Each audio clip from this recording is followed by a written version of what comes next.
Hello. We've learned from reading Revelation 12 and 13 that the enemies of God that are in conflict against the Church of Christ are preparing for an all-out battle.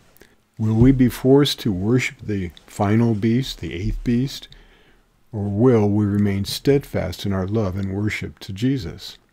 Today we want to read about the eighth beast of Revelation 17 that will lead this universal war against the remnant of the woman. But before we start, let's pray. Father in heaven, please bless us now as we open your word and we read these things from Revelation 17 and other places. Please, Lord, bless us with your Spirit. Help us, Lord, to understand. Help us, Lord, to prepare for this. And help us, Lord, to tell others. Bless us, Lord. Amen. The title of our video today is, Who is Behind the Scenes of Revelation 12 and 13? Let's take the masks off the gang of four beasts described in Revelation 12 and 13. Let's open our Bibles to Revelation chapter 17. I'm going to be using my iPad. We're going to be looking at the same things that are here, the woman and who she is going against. So let's get started. In Revelation 17:1, there came one of the seven angels which had the seven vials. Those are the seven last plagues that are poured on the earth from chapter 16. But it says that one of the angels comes and says to me, Come hither, I will show unto thee the judgment of the great whore that sitteth where? Upon many waters, with whom the kings of the earth have committed fornication. The inhabitants of the earth have been made drunk with the wine of her fornication. So you've got this idea, don't you? The great whore, she's sitting upon many waters. She's committed fornication. The inhabitants of the earth, what's the matter with them? They're drunk with the wine of her fornication. That's a problem. Revelation 17:3. So he carried me away in the spirit to the wilderness. I saw a woman sit upon a scarlet-covered beast. So there you have it.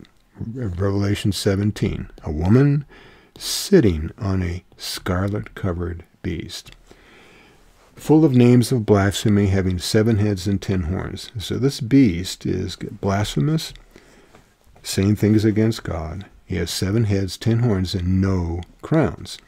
And the woman was arrayed in purple scarlet, decked with gold and precious stones and pearls, having a golden cup in her hand that has what? The abominations and filthiness of what? Fornication. And upon her forehead was a name written, Mystery. That's an interesting name.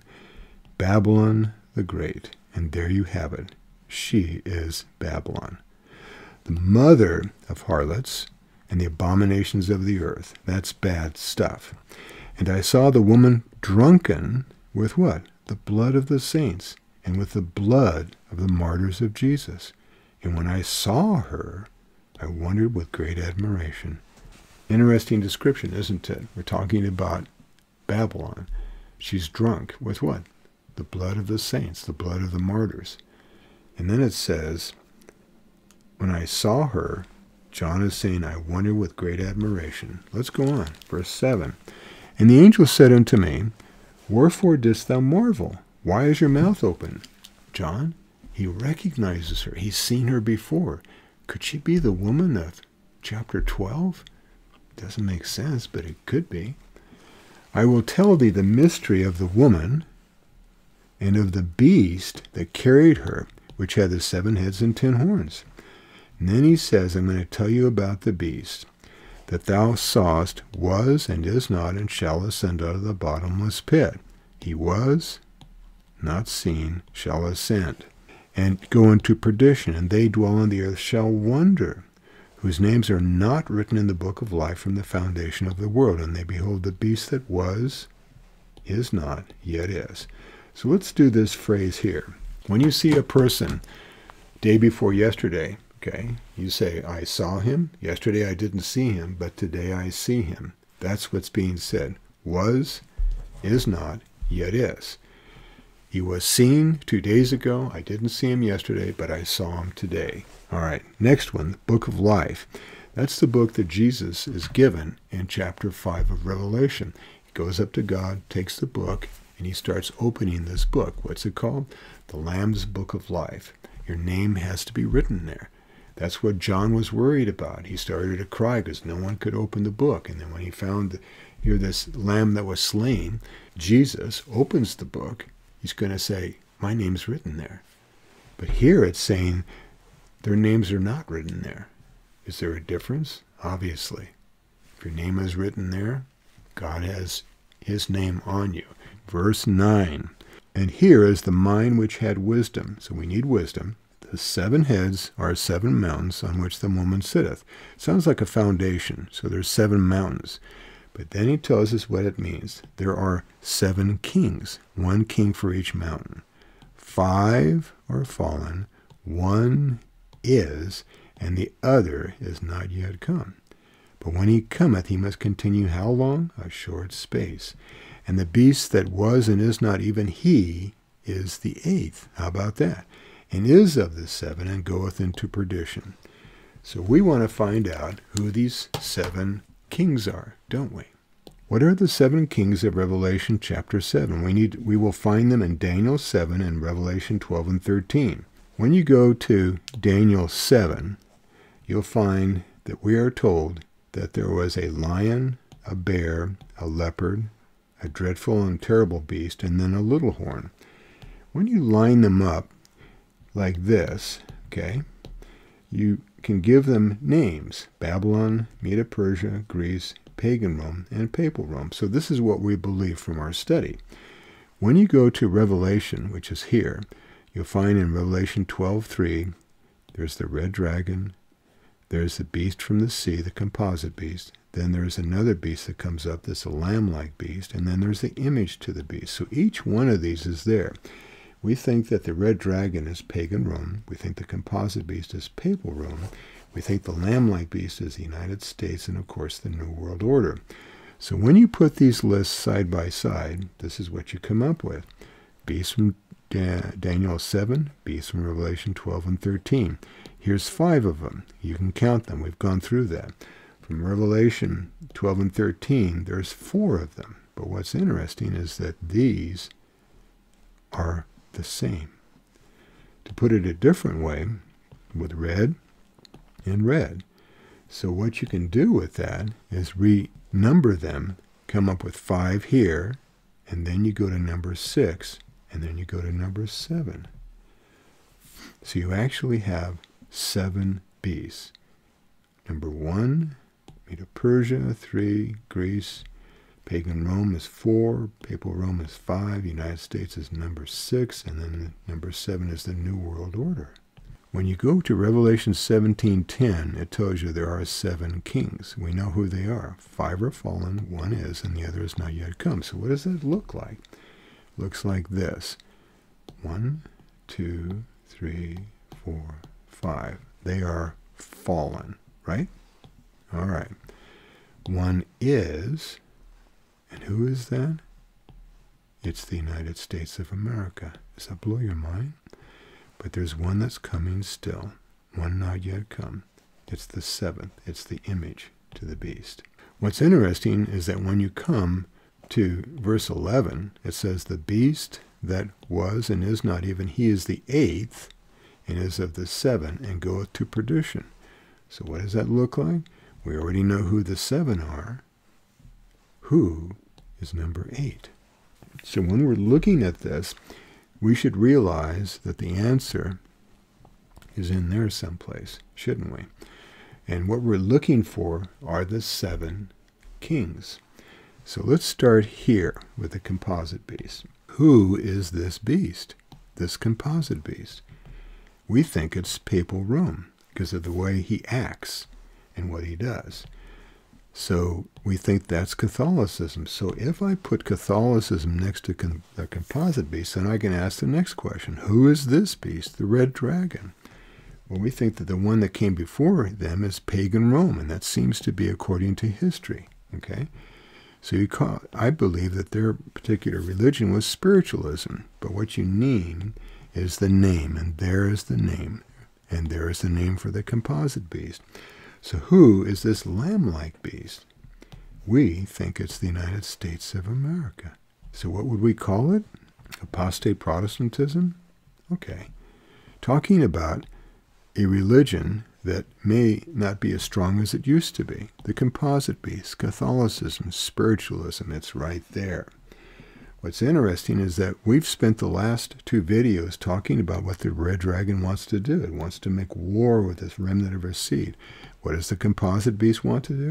It wants to make war with the saints and overcome them. What does the lamb-like beast want to do? I want you to worship the Composite Beast. I want you to make another image to the beast. That doesn't sound like someone that you can support. But I think it's making war against the woman's seed. What's interesting is that I read a statement a long time ago from an author that I've read. The Protestants in the United States will be foremost in stretching their hands across the gulf to grasp the hand of who? Pagan Rome. Spiritualism. They reach over the abyss to clasp hands with what? The Roman power. Under the influence of this threefold what? Union. They're going to get together. This country will fall in the steps of Rome and trampling on the rights of conscience. That's what happens. If this happens with these 3, you come to this point in time where it says the dragon was angry and makes war with the remnant of her seed. You have the Composite Beast saying, I'm going to make war against these saints and I'm going to overcome them. Okay? Then you got the lamb-like beast saying, let's do this and let's do that. I think that this might be Babylon. That's the name of the woman. And they're using all that they can to make it happen. But who are they going against? They're going against the woman's seed. This is the battle. But it's not over, is it? Because we need to find out who is the image to the beast. And we think it's the New World Order. It hasn't come yet, but people are talking about it. What color should we give it? We should give it the red color, shouldn't we? Here you have a picture of what's going on. You've got 1, 2, 3, 4 beasts that are leading the world in the wrong direction. Where are we now, according to this? This is where we are, the one that is. It's ready to happen. So what is it that's going to happen? Let's see if we can figure this out. Revelation 17:12, and the 10 horns which thou sawest are 10 kings, which have received no kingdom as yet, but receive power as kings for 1 hour with what? The beast.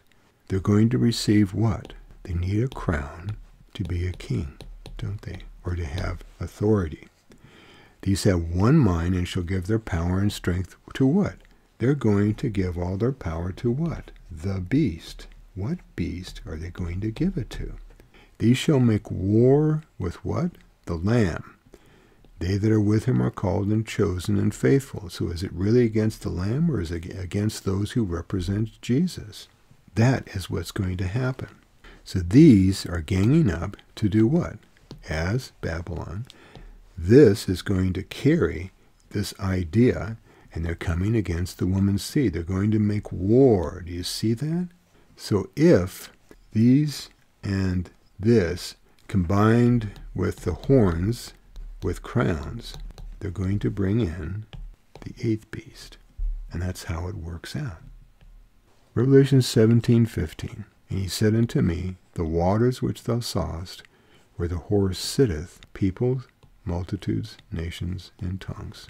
The whole world is under her influence, and they're following her. And the 10 horns which thou sawest upon the beast, these shall hate the whore. So this comes after, doesn't it? So even though they have the world, they have the beast, they have the horns, they have their crowns, they cannot overcome Jesus and those people that are following Jesus. Because eventually they will hate the whore, they shall make her desolate and naked, shall eat her flesh and burn her with fire. And this is why. For God hath put in their hearts to fulfill his will, and to agree and give their kingdom to the beast until the words of God are what? Fulfilled. Now you know why there's this controversy. God is allowing evil to work out to the very last. Satan will come on the world and say, you can follow me. And then Christ is coming and saying, time is over. You can see that you've been led by someone who was not the king of this world. He has told you lies. You've been deceived. And then he's going to turn to his people and he say, come with me. I'm taking you back to heaven. We have this verse, and let's finish it off. The woman which thou sawest is that great city which reigneth over the kings of the earth. In this description, you have the woman that is being attacked by Babylon, the image to the beast, and the eighth beast. And what's interesting, it's all right in front of you.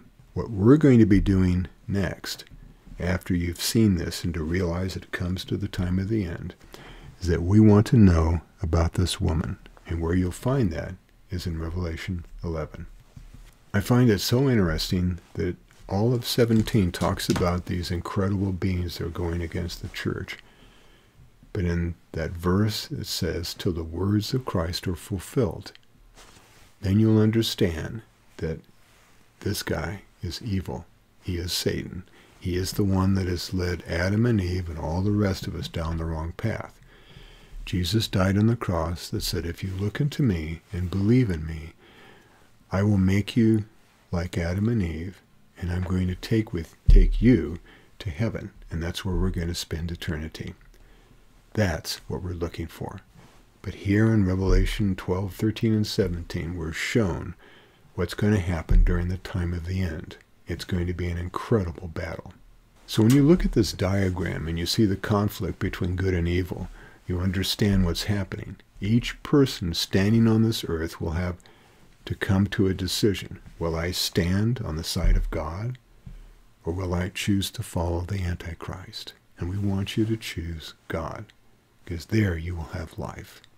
As I've already stated, in our next video we're going to back up a little bit and look at the character of the people who know God and will turn from the Antichrist. That's chapter 11. We'll do that next time. And until then, may the Lord bless you and keep you.